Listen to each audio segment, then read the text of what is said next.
today, what I want to do is just quickly provide you with some resources.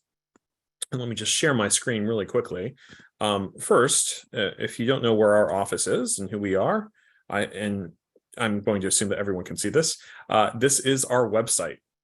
You can find us on Blink. Please go over there and check us out. One context I want to give everyone today about research data is that research data is a growing area where there's concern. In the past decade or so, you've seen aspirational policies that have been developed by various federal agencies. The big change recently with NIH is that they're asking us to do a lot more work. They're asking us to come up with budgets, to come up with detailed plans. They want us to sort of put into action an intention that we heard about a decade ago. There is a new research data policy that I encourage you to just check out. It gives you a philosophical framework about how data is a part of what we do in research, and how access to data and how you curate that data is an essential responsibility of researchers. And as research administrators and as researchers, it's important that we understand why we're doing that. So I encourage you to head over there. I can share these links in the Q&A so that you can find them. Let me also share with you NIH's own page on data management and sharing. This is a great resource. It's going to walk you through a lot of the things that we'll be discussing today. It gives you tools on how you plan for these things. It also just gives you some background that I think is important for you to understand the context of why we're doing what we're doing here. The big headline for NIH, of course, is that this requirement is in place as of January 25th, 2023. One thing that we know is that this is very new. This is something that we are all grappling with in implementation, and what we're really grateful for are our partners over in the library, and I'll introduce David in a second, but a lot of who's been leading the conversation on how you respond to these new requirements have been libraries and institutions of higher education. So David's going to walk us through that part, and he's going to share with us what the library has been doing and what the library can do for you to support your response to this. So David, I'll let you introduce yourself, but thank you again for being here, and I'll stop sharing, and I think you can take over, right?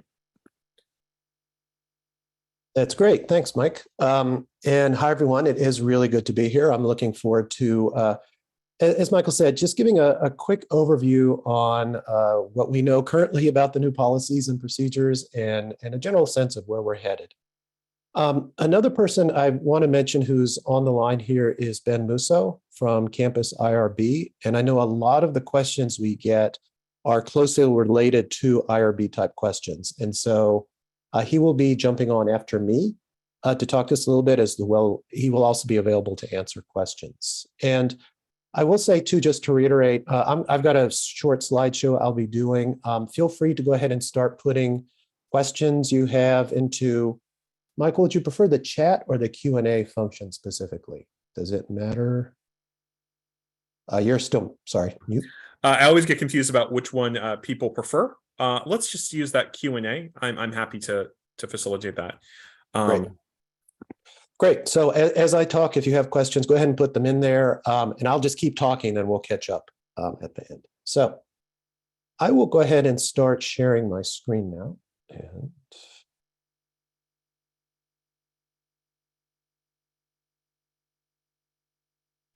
And does that look, thumbs up, looks okay?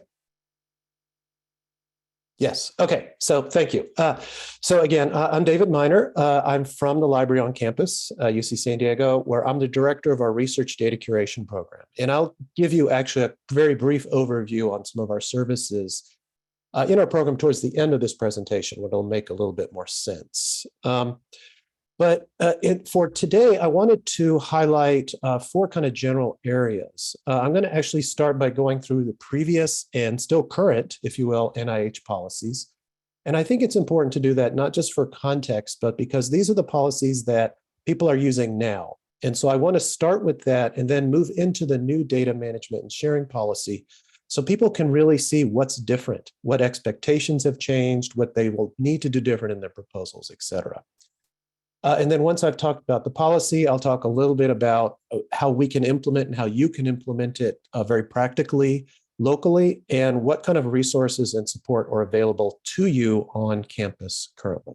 So that's the general structure of what I'll be going over today. So as I said, I wanted to start with the previous and current NIH policies. And the first of these is coming up on 20 years old now. And this was really the very first data sharing policy of really any of the major funders. And I think many people are vaguely aware of this. Just some of the highlights. This was definitely intended for large grants. So these are 500,000 or more direct costs in a single year, were expected to include a plan. And it should be released, this plan should be released no later than the date of publication and acceptance and the data therein. And finally, and this was one of the big sticking points, even though it was expected that people do share and archive their data, they were also expected to pay for it as part of their own research. And so this was always a challenge, both for individual researchers and us at UCSD to how do we actually help facilitate this? And just as a general statement, this policy is very much about minimal work. Your data sharing plan could literally be like 2 or 3 sentences that just says, I'm going to do something with it. And you could go on from there. About 5 years later, in 2008, NIH actually added an addendum to this policy in the form of a new one. And this was really focused on publications, journal articles especially. And this was really driven by the expectation that the public should have access to the published results, I should say, of NIH-funded research. And the main requirement here was that NIH-funded research needed to be submitted to a peer-reviewed journal, and then when that journal was done and published, in a copy of the manuscript uploaded to the PubMed Central database, no later than 12 months after publication. So again, fairly minimal, but it was an expectation. But again, it was focused on publications. The next major NIH policy that came out was in 2014, and this was for a specific subset of data and research, but it's actually the first step in what became today's public policy. So I wanted to just share that as far as background, because not everyone will be aware of it. And so this was funded to all NIH research generating large-scale human or non-human genomic data. And it needed to include a basic data sharing plan in the resources sharing plan of their funding application. So this is when we saw expectations growing and language beginning to be put in place for what we have today. And it really was about data and documentation being shared in a timely manner. So this is moving, again, a little bit sooner in the process. You recall that the previous one was 12 months after publication. This is still a little sketchy language, but beginning to get a little more active. And then finally, that compliance would be reviewed in annual progress reports. And this is something we'll be talking about in length later. Obviously, we began to get questions about consent, especially informed consent when dealing with human and human-related data. And again, this is more rigorous sharing, but really just for a subset of what NIH has been funding. And so that brings us to today in this new NIH data and data sharing policy. So I want to take a moment just to hit some of the highlights. Michael already showed the NIH website, which shows some of the things I'll be talking about. So hopefully you should begin to see some parallels here in these products. So in brief, this policy is in effect in 2 weeks or so, give or take, for proposals at that time frame. And here's where we really get into the meat of it. Researchers are required now to submit a 2-page plan outlining how scientific data from their research will be managed and shared. I'm going to talk about this 2-page plan in depth specifically in just a moment, but this is really one of the big first kind of to-dos that will be required in all new proposals going forward. Again, philosophically, researchers are now expected to, quote, maximize the appropriate sharing of scientific data. This is really philosophically a sea change in, and I think we'll be seeing this in all funders going forward, that there's an expectation of, again, that word maximizing, putting as much out there as is appropriate and necessary. And again, philosophically, should be shared as soon as possible. We went from timely to now as soon as possible, and absolutely no later than the time of associated publications or end of performance period. And then finally, and just to say, this plan, what I'm talking about today, represents minimum requirements. We do expect and anticipate there will be specific requirements that may be more specific and larger going ahead. Michael? David, I just want to acknowledge, as someone who's really deep into federal agency policy, this is a real tension, right? Because we're seeing an agency that the past few years has expressed concern about research security. And we've seen a tightening on the information we have to share and concerns about those things. At the same time, they're telling us, hey, you have to share all this data. So I just want to acknowledge that. And that's the fun part of research administration and policy, is to figure out how you balance those two concerns.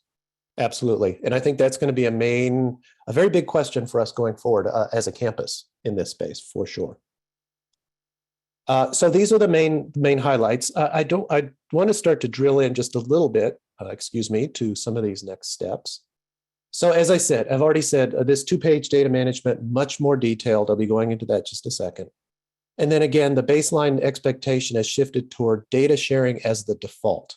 So now going forward, and this kind of begins to get into what Michael was just saying, you need a reason not to share your data, right? It is expected you will share your data unless one of the following kinds of things accrues. So I want to just pause and just get some language very clear here, because we're already throwing around some words that people may or may not be familiar with. So what in general is a data management plan? And not just for NIH, but for anybody. What is a data management plan? I just want to take a second on that. So what is this thing? So generally speaking, first, it's not surprisingly, it's a document that talks about how you manage and secure your data throughout the life cycle of a research project. And I think that's one of the things I want to highlight.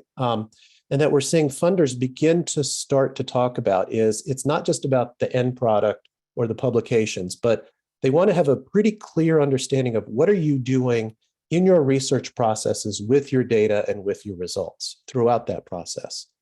And as tied to that, it can be a requirement, not just for grants to say, here's what I'm planning to do, but again, I think as many campuses, many of the research campuses, we're beginning to understand these documents can actually form part of support that we can provide and conversations we can have with the research enterprise so that we can better understand and meet the needs you have that you're putting into proposals. So this is going to become an even more important document moving forward. I mentioned the data lifecycle. I just wanted to throw up a kind of a generic example. This is something we talk about quite a bit. That data kind of goes roughly through the collection and analysis and processing, and then sharing and preservation. I don't think this should be too surprising for people, but this is the kind of the mindset that's behind a lot of the workflows that we talk about.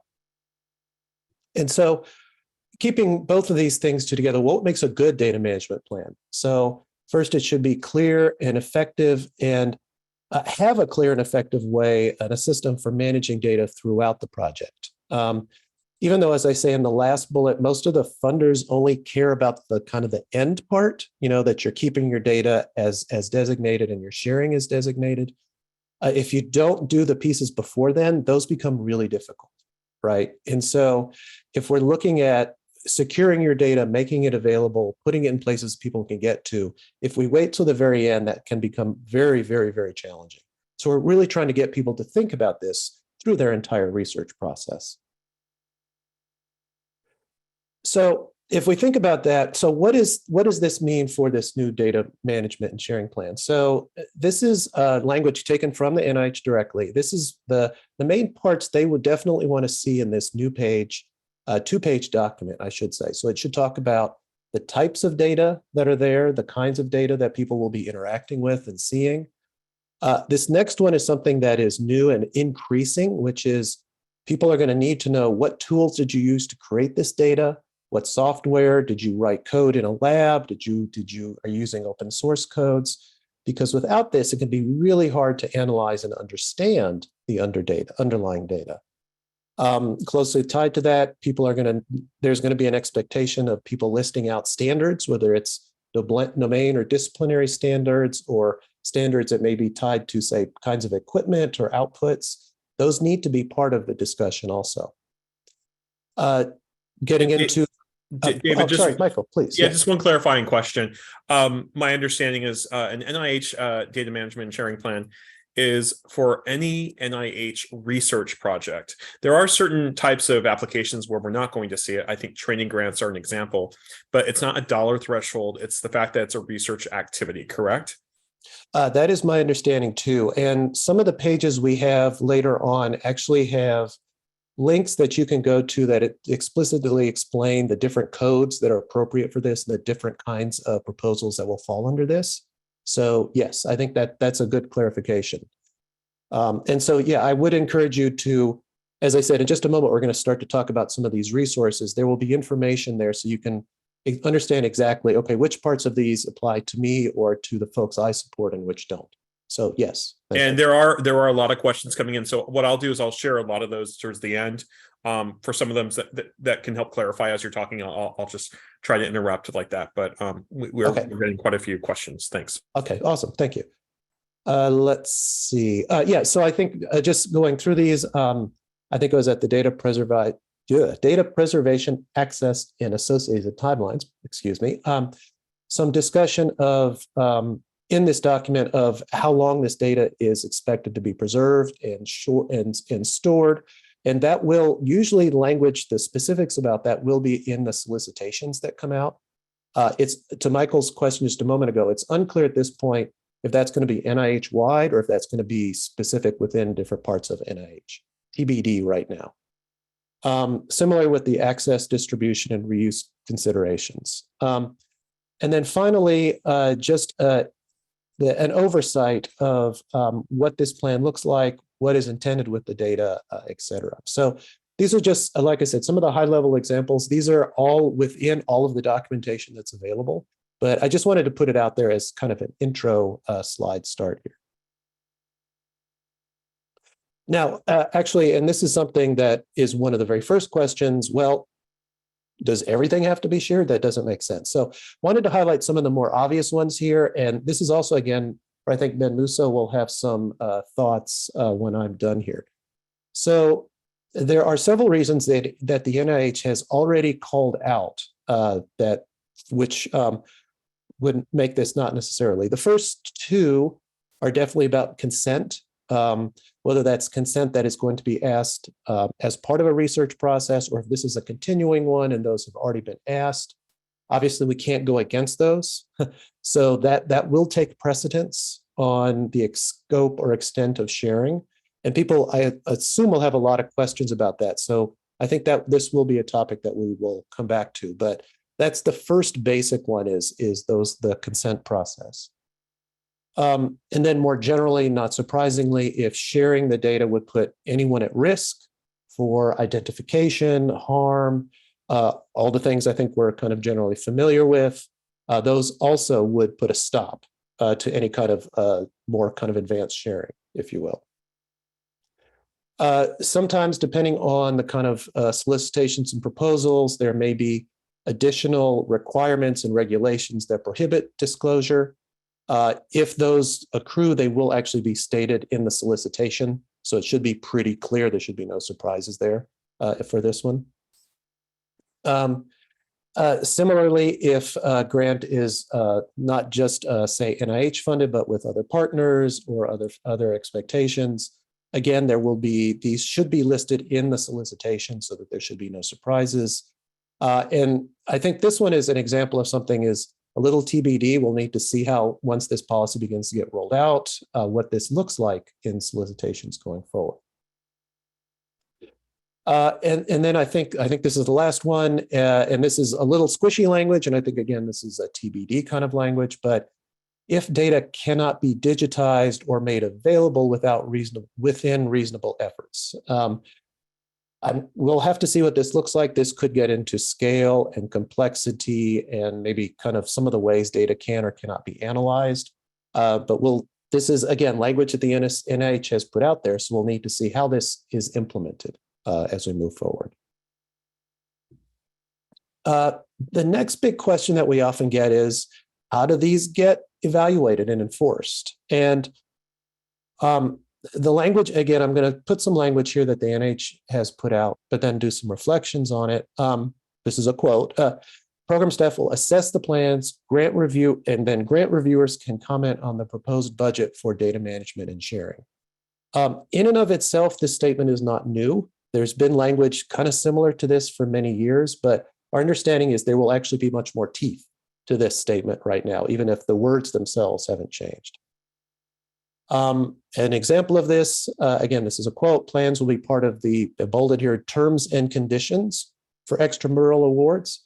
And quote, non-compliance can result in termination of award and impact future funding decisions. So that's some pretty strong language, and we have to assume that they mean that.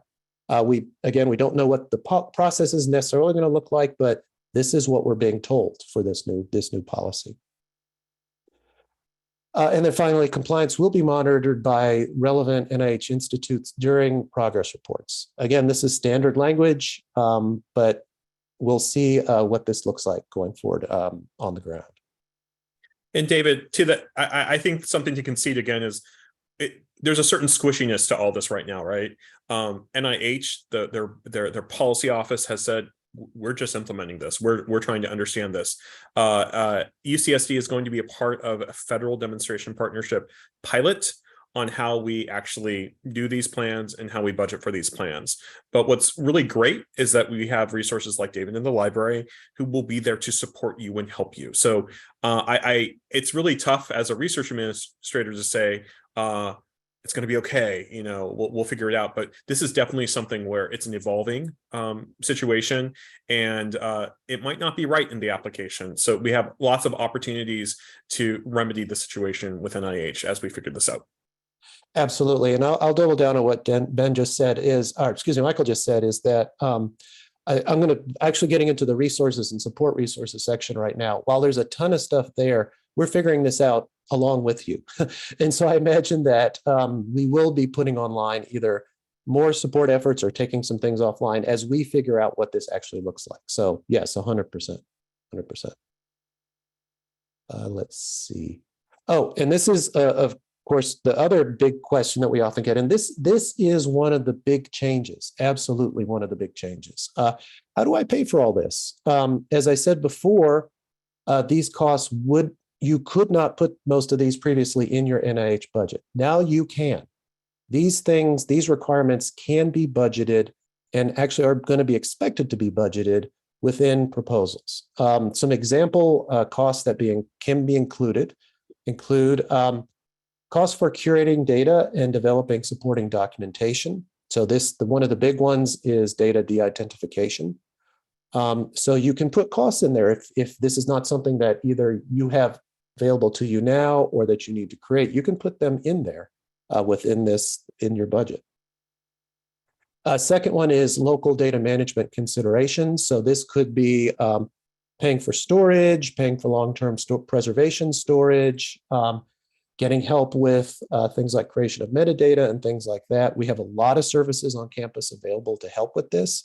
And so now we just need to figure out how do we have the best conversations to be able to support you with this, but you can actually put budgets in for these items. You could not before. So this is a big change.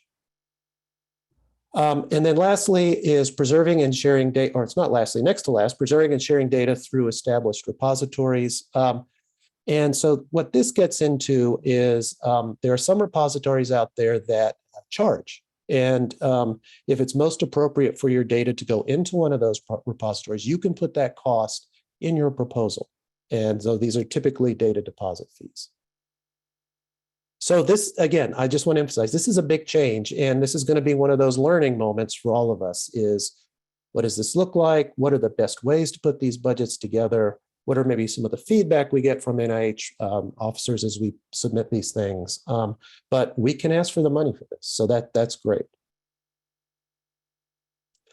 So I want to just take a second to talking about repositories and just talk about where should I share my data? Okay, I get it. I'm going to do it. I'm in for this. What do I do now?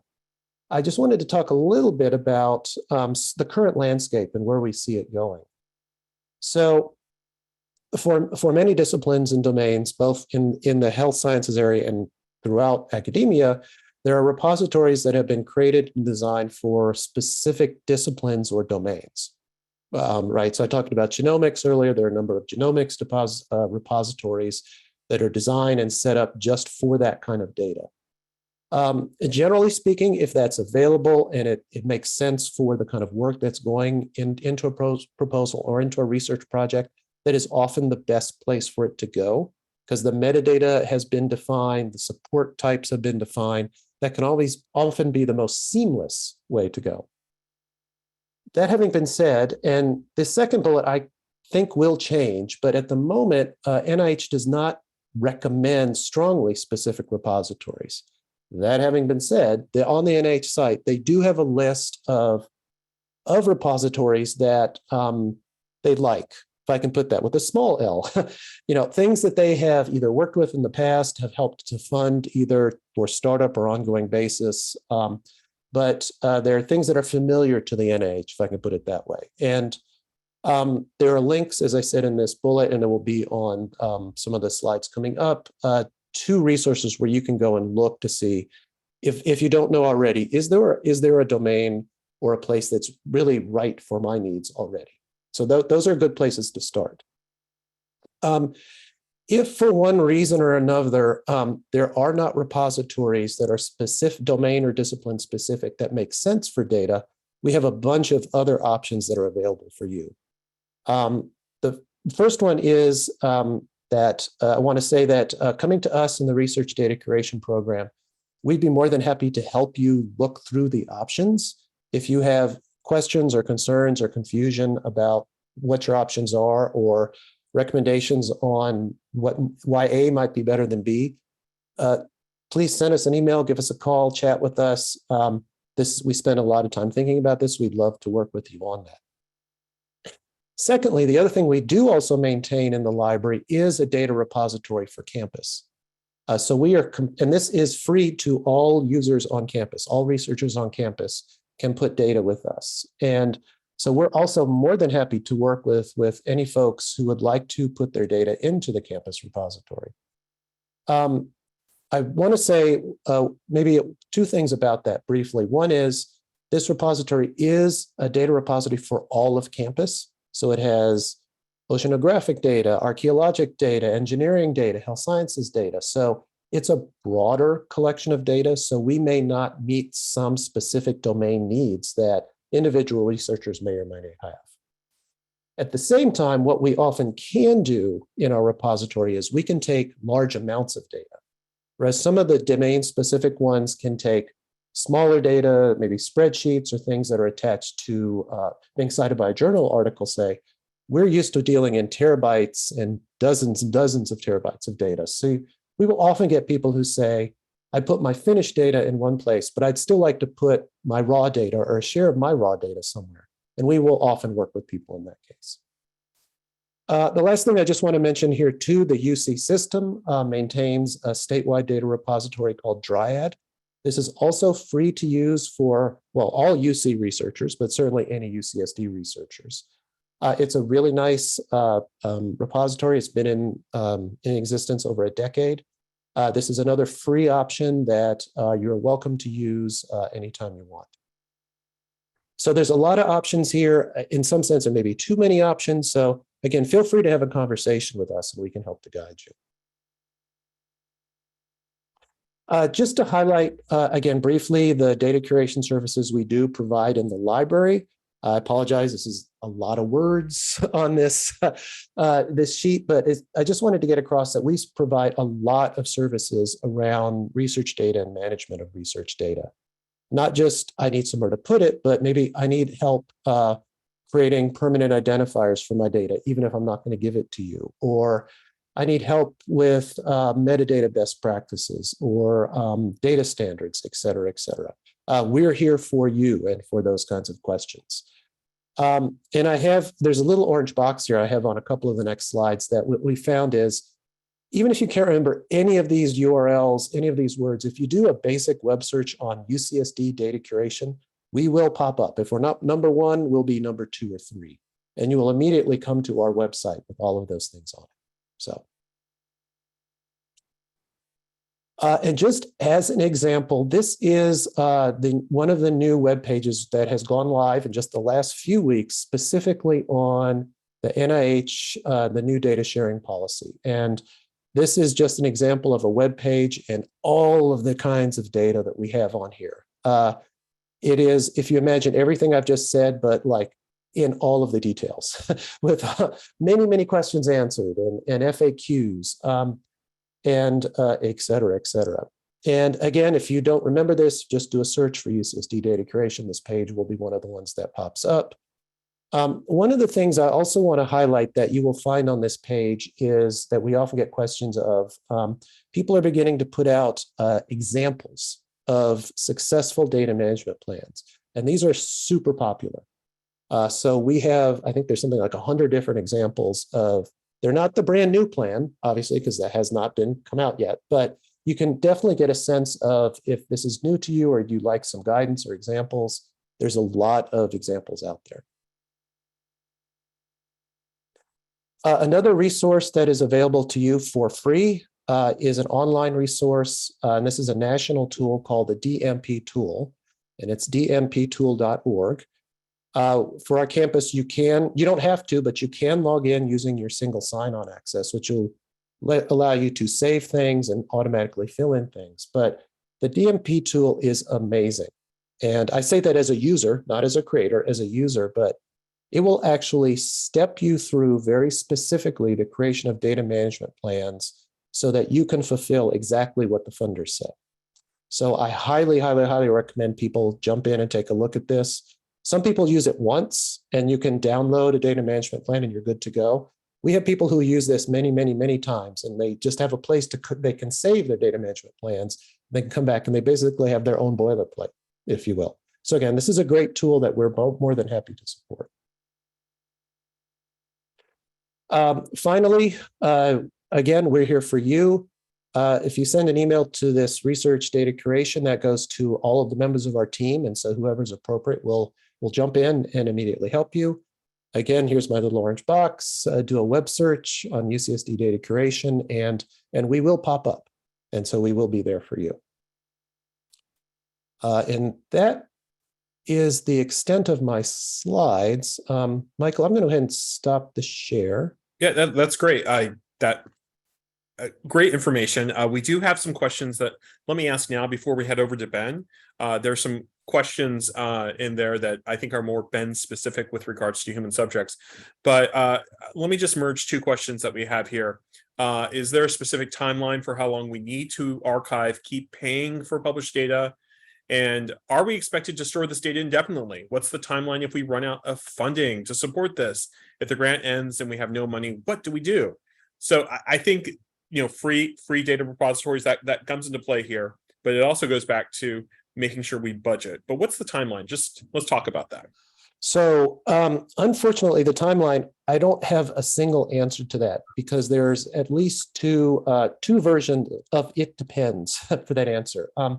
One is it depends because what we have been led to believe, we haven't seen this yet, but what we've been led to believe is that different NIH directorates and different parts of NIH may have differing expectations for how long things need to be preserved and shared. So unfortunately, we don't know exactly how long that will be.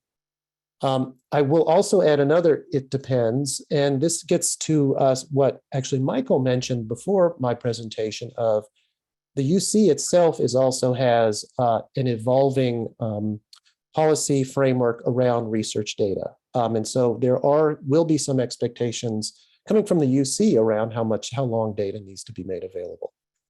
Typically, we in the library, we are expecting at least 5 to 6 to 10 years is what we're expecting for data. I will say that as a library, we don't tend to get rid of data, right? That's not our remit. But at the moment, we don't have clear guidance on actual requirements for the retention of some of this data. So I wish I had a better answer right now, but that's where we're at as far as. Two more questions before we hand it over to Ben. Do we have to share raw data? or can we share scored or aggregate data? My understanding again is unless a particular solicitation explicitly calls for raw data, it really is about the scored or aggregate data or data that has been cited in publications, right? If you produce put out a journal article, you need to be able to say, here's the data that underlies my research. We have not heard about requirements explicitly about raw data. The questions we typically get are from people who created that raw data and want to put it somewhere. So that's a request and not necessarily a requirement. And then this is a slightly longer question. For grants with secondary data analysis with multiple data sets from multiple institutions, what responsibility do UCSD PIs have to share data if they were not the ones who collected the data? For example, if an institution requires UCSD to have a data use agreement in place to use their data set, does UCSD in this DMS plan share that in order to access the data set? A data use agreement is needed even though UCSD doesn't manage the original data? Yeah, that is a great question. And I will say that this is a question we've been wrestling with,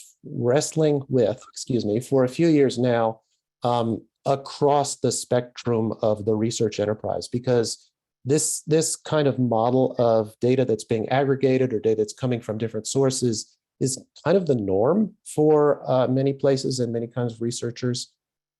So I have two answers for that. One is a non-NIH answer, if I can put it that way.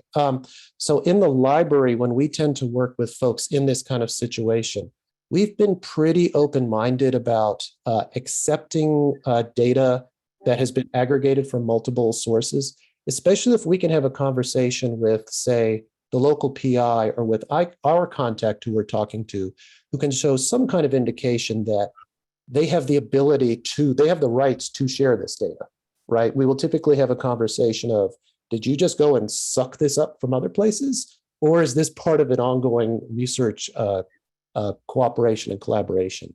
So we've been pretty, like I said, pretty open about being able to take that and share it. And that has been pretty widely accepted, I'd say, in the academic enterprise.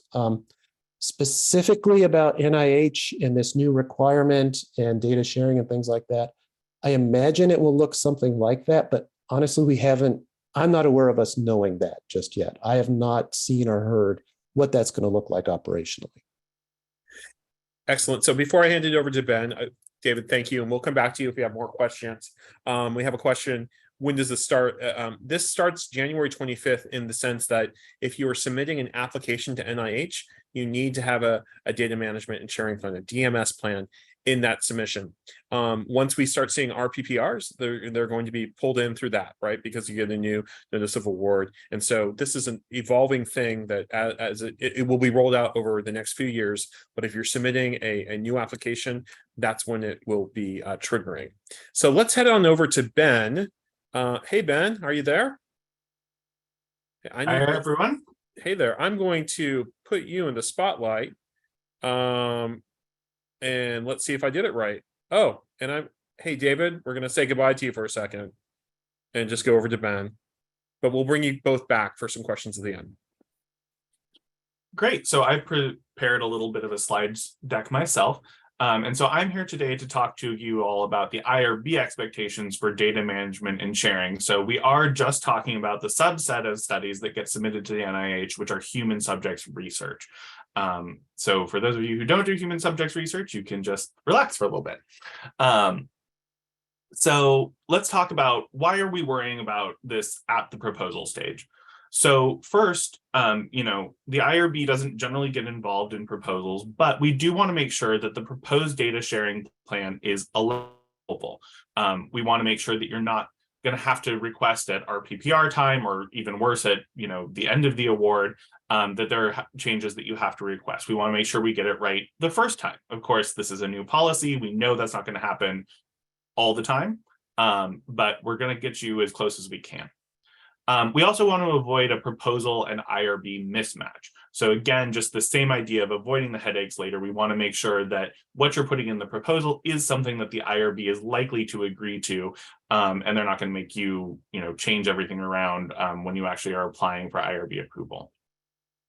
And also, we want to make sure that we're talking about this at the proposal stage, because honestly, most things are possible with consent. Now, of course, we all know you can't, allow someone to harm themselves or anything like that. So if you have particularly sensitive data, this might be something we need to talk about. But if we are thinking about this at the proposal stage, then that lets you as the researcher know what needs to be in the consent before you even start your IRB application, right? So thinking about all of that, let's talk a little bit about the NIH requirements. And I know David did a great job of doing this. I just want to highlight a few key points. So what is the NIH requiring? So the NIH is just requiring a detailed plan for how data will be appropriately shared, right? Their default, of course, is towards sharing data. So you would have to have a really good justification for not sharing the data. And that data should be shared as soon as possible. But specifically with respect to human subjects research, what the NIH isn't requiring in this plan is the sharing of identifiable data. So there were some questions about raw data. There's some questions I see in the chat that I'll get to in a minute about identifiable data and how that will be protected. The NIH is not requiring that you share identifiable data. So you don't have to share anybody's name, medical record number, social security number, email address, anything like that. But as some people have pointed out in the Q&As, there's other data which could be considered identifiable. So we'll get to that in just a second. So this is what the NIH is requiring. So when, what do you want to think about, right? What do you want to think about when you're doing human subjects research? So the first question you should ask yourself is the type of sharing necessary? So the type of sharing might be that you're sharing aggregate data, individual level data, but still de-identified, or identifiable data, fully coded data, fully anonymized data. We want to make sure that whatever level you're choosing, that level is going to satisfy whatever the requirement is, right? And that we're not going above that necessary requirement. The next question we want to ask ourselves is, have the risks of sharing been minimized, right? We're the IRB, we're always concerned about risk. So we want to minimize that. Of course, one way of minimizing that is choosing the lowest necessary level of data sharing, right? We always would prefer aggregate or anonymized data, but that just might not always be possible. So of course, we say, don't share identifiable data when you don't need to, but perhaps when you need to, what other steps can you put in place to make sure that that risk of data getting out there that could potentially harm someone has been minimized? Another thing to ask yourself is this study going to have a consent process? Again, if we're disclosing to people ahead of time what's going on, we can get away with a little bit more, particularly when the data isn't very sensitive. We might be able to put out more possibly identifiable data. We also want to make sure that the sharing is going to be discussed in the consent document. So when you're writing your consent document, you want to make sure you talk about what's going to happen to the data afterward. Will it be shared in a de-identified manner? Will it be shared in an identifiable manner? Will it only be shared to people who have IRB approval to look at it? And then the last question we want to ask ourselves is the type of sharing allowed by the consent used in the study? So again, if you're developing your study, you should know the answer to this. If you're doing like a secondary analysis, you want to look at the old consent form or talk with your collaborator about what the subjects agreed to. So when thinking about whether you need to talk to the IRB before you submit one of these DMS plans, here's some things to think about. So these are what I call IRB green lights. And if all of these are true, you probably don't need to talk to us. So if the data will only be shared in a de-identified manner, right? There's no identifiable information that will be shared in the data set. Great. The study has a consent process, right? So this is something where if there's a prospective consent process, generally this is going to be good. But again, the other 2 points we want to think about are that the data sharing is baked into the consent, right? There's no ability for the subject to opt out of that data sharing. And that the consent has used our standard de-identified sharing language, which is available in our template on our website, but I've also reproduced it here just for you all to see. So if all of these are true, reaching out to us probably isn't going to be necessary. Now, on the other hand, what if these aren't true, right? And what are some other things to consider? So I'm calling these IRB yellow lights. It doesn't mean you have to stop, but it's definitely something where you'd want to reach out to us, right? So if any of these are true, definitely reach out and talk to us. If the data will be shared in an identifiable manner, if the study doesn't have a consent process, right? Maybe it's a secondary analysis of a study that was already conducted. or data sharing would be optional in the consent. These are all things where you're going to want to reach out to us ahead of time. Now, to get to the questions in our Q&A, specifically because this first bullet point, data sharing in an identifiable manner. So one of the people in the Q&A wrote, all individuals can be identified from their whole genome sequence. How will whole genome sequences be protected by dbGaP if we deposit there? So dbGaP is interesting and unique because it's part of that 2014 policy that David spoke about earlier. dbGaP, in order to deposit information into their database, does require an institutional certification. This institutional certification is not generally required by this new NIH data management sharing policy, but it is required for using dbGaP. That institutional certification allows you to place additional protections on the data that you put in there. And certainly if you're putting in some identifiable data, perhaps a whole genome sequence, you can say, IRB approval is required to re-release this data. Collaboration's required, not-for-profit use is required, or the use of the data is limited only to genetic studies. So you can put those protectors in for other people. Now, sort of in response to that question, somebody else pointed out also a lot of other ways to identify someone other than their whole genome. Professional athletes, for example, could be identified from anonymized gait analysis. So what we'd be looking for there is, one, a disclosure in the consent form that this information would be shared and where it'll be shared, and that they could potentially be identified. But also we'd be looking at what's the risk to someone if in fact they were going to have that put there. Would it be potentially harmful to their employability, their reputation, their social standing? Would it subject them to any criminal investigation? So these are all things that we would want to take into account when we're looking at that.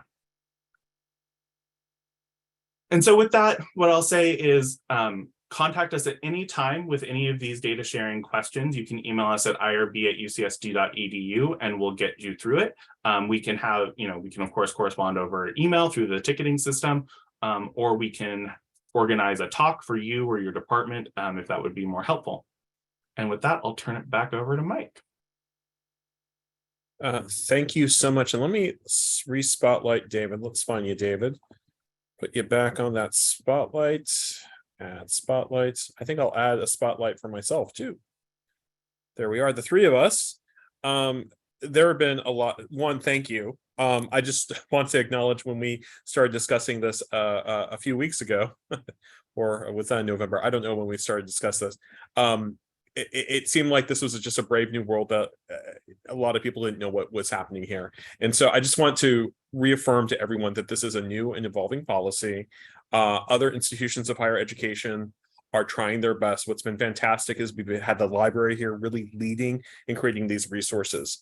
There are some additional questions in the chat. So I just wanted to let everyone know I did share in the answers those links I provided in some of the answers. Sorry about that. I tried to send it out in the chat, but I will continue copying and pasting them in here to those people who are sending them. There's just links to the OCGA page, to the UC Research Data Policy, the link to the Data Management and Sharing Policy page, and also a link to the libraries page. So I'm just going to respond to all those folks who are asking about that. Questions about biospecimens. Do we have to address whether or not we would be sharing these samples as a material transfer, or is it the DMS just for data derived from the biospecimens? I don't know. Any thoughts on that? We could take that back and think about that. Yeah, I'm afraid that's gonna be out of my expertise, unfortunately. Got it. I'm going to save this question and we'll come back to that and try to get an answer to that. Rachel, I sent over a question to you. I don't know if you're able to address it. It's sort of an order of operations issue. Do we think that the RPPR is going to be updated so that we have to have this in there? Or do you think that it will be after we get the next notice of award and then the term and conditions part of it? Do we have a sense of that? As far as my understanding was, it was going to be, I would have to look into it, but as far as my understanding was, it's as of January 25th. And then when the NOA, when the RPPRs roll in, I believe it would be required, but I would have to check that. Yeah, we can double check that. But it's going to hit everyone, right? So, as we get. Well, everyone that the award has the award mechanism, Yeah, right. not right. training grants or fellowships. Precisely. It's going to hit you once the new increment comes in. So, but we will clarify the order of operations there. I am not seeing other questions here right now. Let me just clarify on the NIH link. Apparently the link that I shared was not correct. So my apologies. I will get that link right now. I'm going to just Google that and share that. If you Google it yourself, you should be able to find it, but I will provide it right now as well. I'm putting that in there. But I think for the most part, I think we've covered everything today. This is really comprehensive. Unless there's other questions, let me just quickly go through the Q&A. Did we answer the journal question? Since most journals require source data to be published with manuscripts for all figures, will that satisfy the NIH requirements? Matthew, I don't know if we could have you. I don't know if you're still there. Maybe I can see if you're still there. I see someone. Oh, and someone, I'm going to allow someone to talk to, but Matthew, not to put you on the spot, if you're still there, if I could just allow you to talk, if you are there, and maybe help us understand that question. I just unmuted you. Yeah, I'm here. Sorry. I just got a phone call. Yeah, no problem. Do you want to go to the phone call or? It's yeah, I got to take the phone call right now. Okay, bye. Yeah, but I'll say really quick, maybe you guys can speculate on it, then I'll go back to this call. So the thing is, most journals these days, they ask us to publish like source data as like a spreadsheet, and it goes alongside the paper, and they host it. And so that's required for publishing. So, that sounds, when you said that it's just aggregate data, it's almost like meeting the need right there. So I wonder if they provide any clarity on that. Can you mute me again? Because I'm going to go back to this call. Thank you. Thank you. Appreciate it.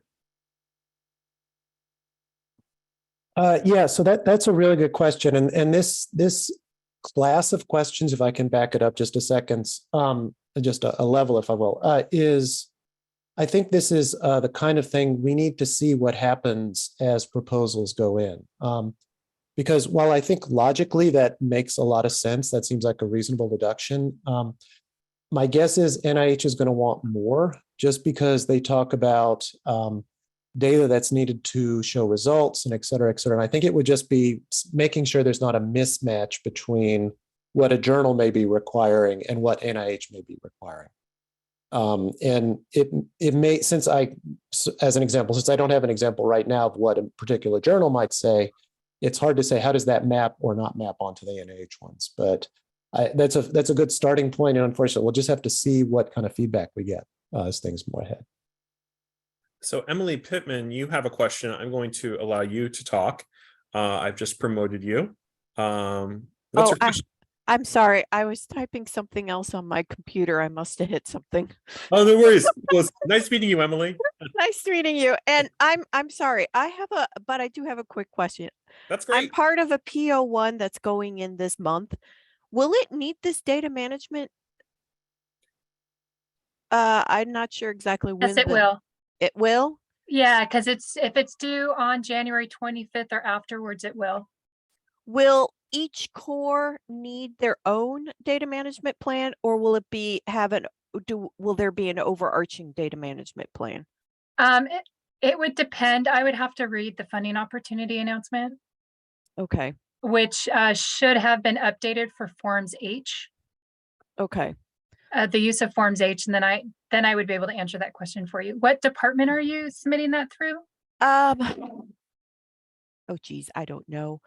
I'm over at I'm at the biostats at the Cancer Center, and we support a whole bunch of different people because they're different departments that actually work with us. So is Cancer Center submitting this? I'm not sure. The PI? Okay, yeah. Why don't you just give me an email, and I'll look with the funding opportunity, and I'll look into it for you. All right. Thank you. And I'm the reviewer for Cancer Center. I know you are. Thank you. Great. I think we got to all of the questions in here, Ben. I think there was just one clarification. I don't think there is much out there yet in terms of IRB policies or any specific guidance. Correct. Yeah, I answered in the Q&A, but for everybody's benefit, we don't have an IRB policy on what we expect currently for data management and sharing. It really is being done on a case-by-case basis. Certainly, though, as we get more of these coming to our office, people will ask us questions. We can develop some guiding principles and put that on our guidance page. Excellent. And in the spirit of, one thing that's been nice about this conversation, it's brought together different parts of UCSD. I'm still appreciating the complexity and the administrative diversity of our campus. And so what you have now is a cohort of folks who are going to continuously, will be reflecting on this. We will be working on, as we go into the new year, the different sponsored projects offices. We're committed to building one unified webpage for our research, administration, and policy community. So one thing we want to do is work with the library to bring that the information that they've created and bringing that over to that new to that new website. The other thing, as I've mentioned repeatedly, is we are going to be a part of this pilot with the Federal Demonstration Partnership, and that will give us the opportunity to be in the front row and helping define how this is being implemented. So I would just say, please be mindful of the 25th, and that going forward, if it's a research mechanism, you need to do one of these plans. But we also know that it's going to be forgiving. We also know that this is something that's going to take time for us to work out with NIH, and it's higher education figures out how to do this. It's going to evolve. So please, I hope that makes you feel better about this new requirement. And also to David's point, we can expect, in light of UC's policies and just other sponsors, we are going to have other asks from sponsors going forward related to this. So let's get good with NIH, and then we can help influence it with other federal agencies. With that, I'm just going to end this now. We are recording this. I'm not sure how we're going to share the recording, but we will get the recording. We will tell you how to get it. Our previous conversation we had in December was shared in the email that went out from the sponsored project offices. So you can see that it's similar to what we discussed today, if you're looking for an immediate resource for someone who wasn't here today. But I want to thank all of you. Good luck with your submissions, and thank you for being here today. Bye.